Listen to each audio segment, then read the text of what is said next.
I understand why people get on here and they have their little drinks in hand. It's not because they're trying to be cute. It's because talking makes your mouth dry as hell.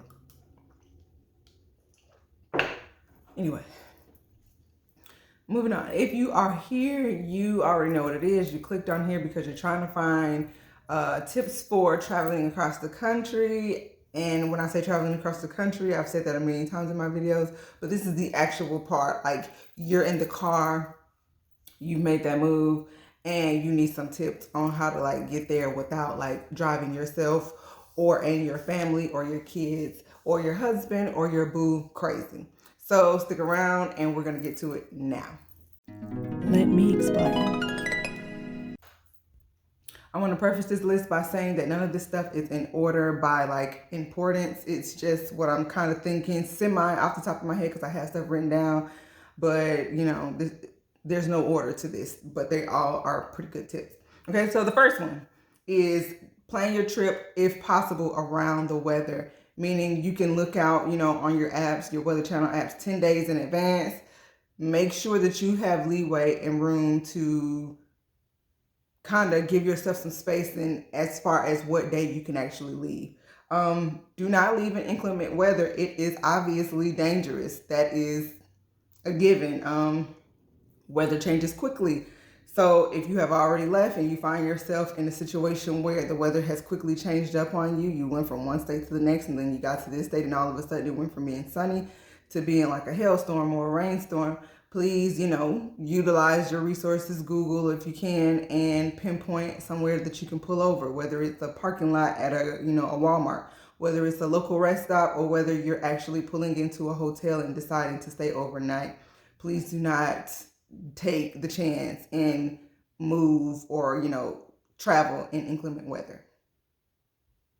The next step is make sure that you leave early in the morning. I would say like to possibly no more than 3 hours before it gets dawn or before the sun comes up. When I moved across country, I left about 3:30 in the morning because I did not want to get to Chicago and hit that Chicago traffic. There is not a time that I have gone through Chicago, with the exception of that one time, that I did not get stuck in traffic. And when I say get stuck in traffic, I mean like I'm in Chicago traffic for 3 hours trying to get to the top of Chicago, to south side of Chicago. It's taking me 3 hours. So leave in the morning. That gives you more daylight hours to cover ground when you're traveling across the country. And it gives you obviously more time to drive safely during the daylight hours. Keep cash on you. So this is for like emergency purposes. Keep about, I would say a couple of hundred, maybe $350 worth of cash on you. Keep it in your shoe, keep it in your purse, keep it somewhere on you so you know you're not gonna lose it. But don't use that cash unless it is an emergency. That money is for emergency purposes only, but you want to have it on you just in case you run into a situation. Speaking of money, tell your bank institution, your credit union, your banking institution, make sure you let them know before you leave that you plan on leaving. It is nothing worse, and I've had this happen to me on a couple of occasions where I go out of town and I have crossed over into several states. I think Wisconsin to Georgia is like 6 states away. And I get to Kentucky and my debit card stops working. It's continuously getting declined because I forgot to let my credit union know, and they're thinking this is fraud. So let your bank institution know that you are traveling, that you will be traveling over the course of XYZ amount of days or even months. So you won't get somewhere and you can't use your debit card. And so they won't, freeze your assets, basically freeze your money in your account because they're thinking somebody's scamming. Yeah, just do it. While we're on the topic of debit cards, like I said, the cash that you have on you is for emergency purposes only. But when you do stop at places, make sure that you use that debit card. That not only is a way to save kind of the cash that's on you, but it also gives the bank and anybody else who may need to know, just in case, Lord forbid, something goes wrong, it gives them a fingerprint of where you were. So if they knew, okay, at 7:45, Lord forbid she turns up missing, at 7:45 she stopped at this gas station and swiped her debit card for this amount of money. So use your debit card as much as you possibly can instead of your cash on the road, because that also can provide people with a fingerprint of where you were at what time while you're on the road in the event something comes up and you end up in danger. Let multiple people know where you're going and where you plan to stop. Do not make unplanned stops if you do not have to. So when I'm traveling across from Wisconsin to Georgia, from Georgia to Wisconsin, or anywhere else, I go ahead and I map out my route and I let people know, hey, I only plan on stopping in this city, in this city, and in this city. I make sure that I fill up so then I can hit those stops accordingly. And I do my very, very absolute best not to stop anywhere else in between those places. And when I get to those places, I will call those people and let them know that I have made it and to look for me at my next stop. And I usually try to make certain stops like no more than 3 hours in between. I know that's, kind of iffy, but if I just stop to make the phone call, that's the reason for my stop. That's 2 minutes out of my time, and then I keep going. There are times when I've driven 5 hours, and that's a long time, 5 hours from one place to the next, and you don't know, where this person is. So I try to make my stops every 2.5, 3 hours, even if it's just to make a phone call and say, hey, I got here, and then I'm going to keep going on to my next location. Always call and tell people where you are when you're on long road trips. Next step is always tell someone, So the next tip is always have your reservation. If you plan on splitting your trip into days, always have your reservations at your hotels covered before you leave. I just decided to wing it my first time traveling across the country with my 2 kids and myself by myself. And we got to our halfway point, and I'm thinking, it's a fairly small city in Kentucky, and what's the odds that I'm gonna get there and there aren't gonna be any hotels available? Well, I was wrong. I couldn't be any more wrong. I actually got to Louisville, and there was like an AAU tournament or something going on. It was like huge, and all of the hotels for the most part were booked up, and people were struggling to find a place to stay who were actually there for the tournament. And so little old me and my 2 kids were definitely having a difficult time. And I ended up like damn near having a panic attack because we were in an unknown city and the sun was setting, the sun was going down quick, and I had absolutely no clue where me and my kids were going to sleep. I was way too exhausted to risk driving another hour out till about 9 o'clock in the middle of Nowheresville, Kentucky, and I knew that we were coming up on hitting those Kentucky mountains, so I was really like just nervous, and I ended up having to double back and go easily about an hour back in the opposite direction to find somewhere to stay. I ended up staying at a really nice hotel. We were still in the city and in the area, but it took me a while to figure out where I was going, even with Google Maps. And I woke up the next morning and I was so relieved that I had found somewhere, even if I did, cut 30 to 45 minutes outside of traffic back off of my moving time or my travel time. Make sure you always have that reservation available so you won't get stuck like me. The next time around, I think I traveled maybe 3 or 4 more times after that. The next time around, I already knew, hey, I'm going to stop here. This was a nice hotel, and my fears and my anxiety were eased. Next, make sure you do not fall into the trap of like spending a gang of money on the way there.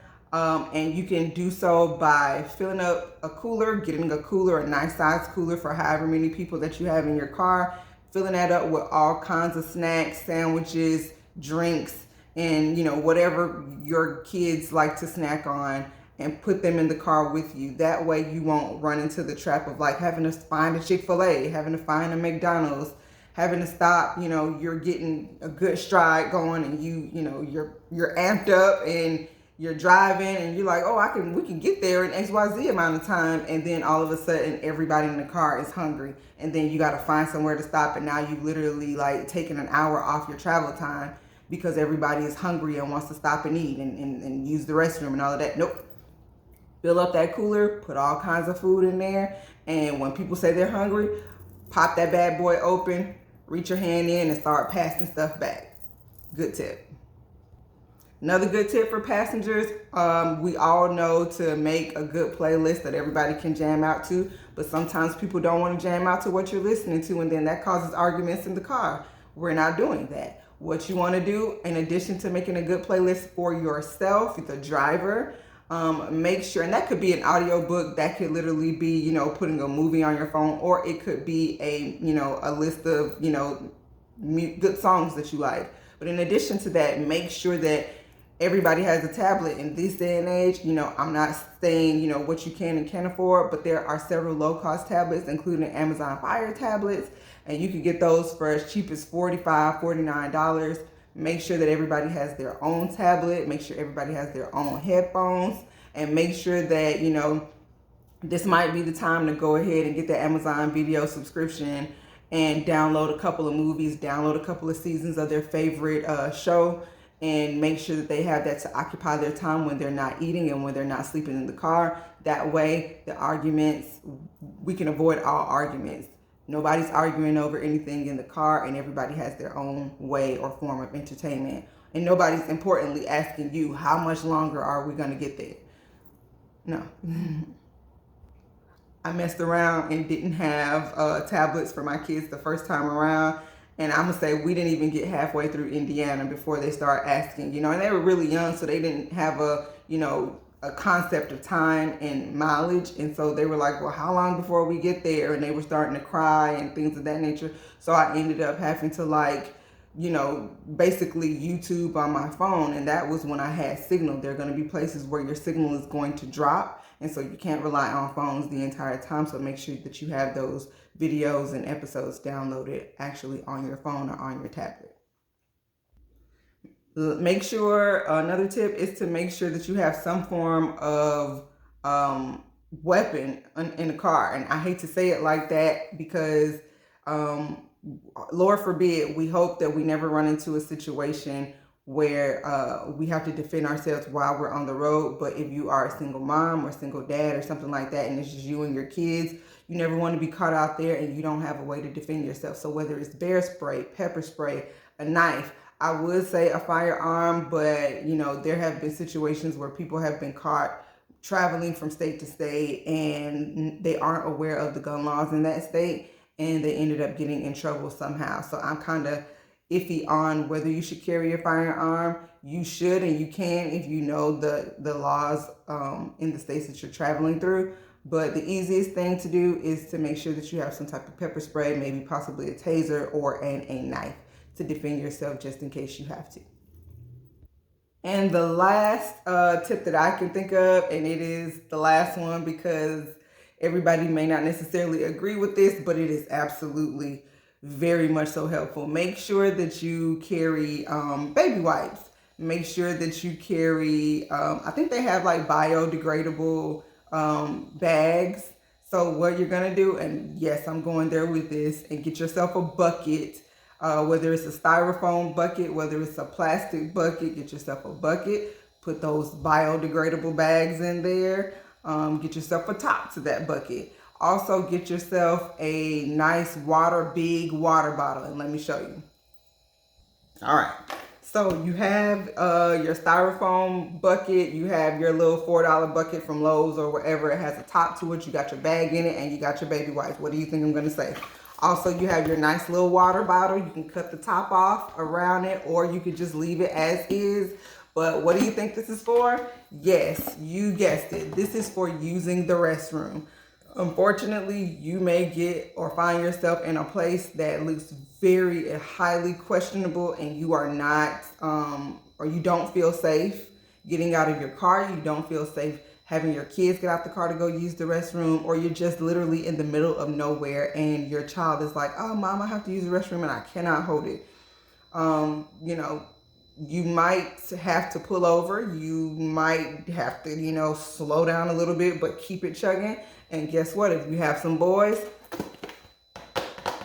you better pull out that empty water bottle and do what you got to do if you're doing number one. The bucket is for number two, and yes, that sounds and it seems gross, but it's definitely less gross than a child, especially a young child, going number one or number two on themselves, and now you have to smell number one or number two for the rest of your 13 or 14-hour drive.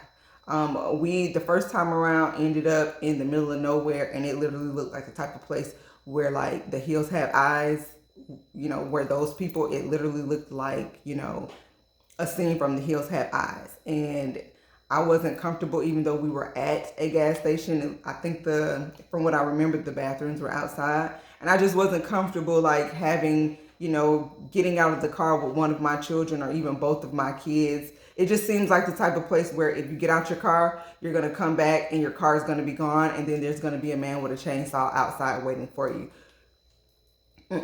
I pulled over. They went number one.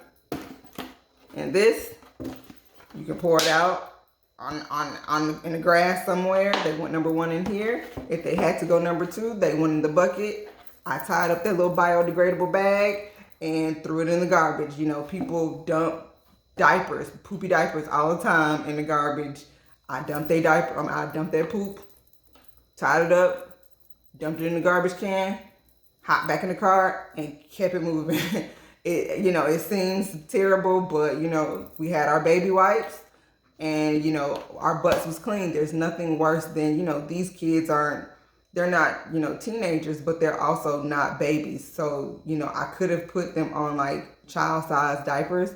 However, it's nothing worse than sitting in your own stuff, and you're sitting in your own stuff. So they had to find a way to use the bathroom. And then there were a couple of occasions when we were actually driving, and there was nowhere to use the restroom, and there was no like side median, and it's like, Mom, I gotta go, and I gotta go now. So hey, sit that bucket. You better sit your butt on that bucket on the floor in the car and do what you got to do. And I'm just gonna slow down a little bit, and you can keep moving. I know some people are gonna be like, that's not safe.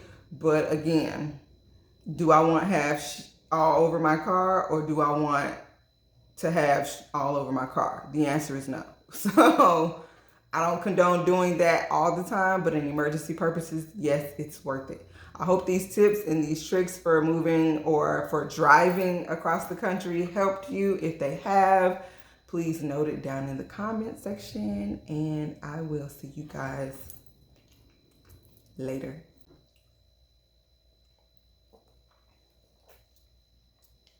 Lemonade is so good.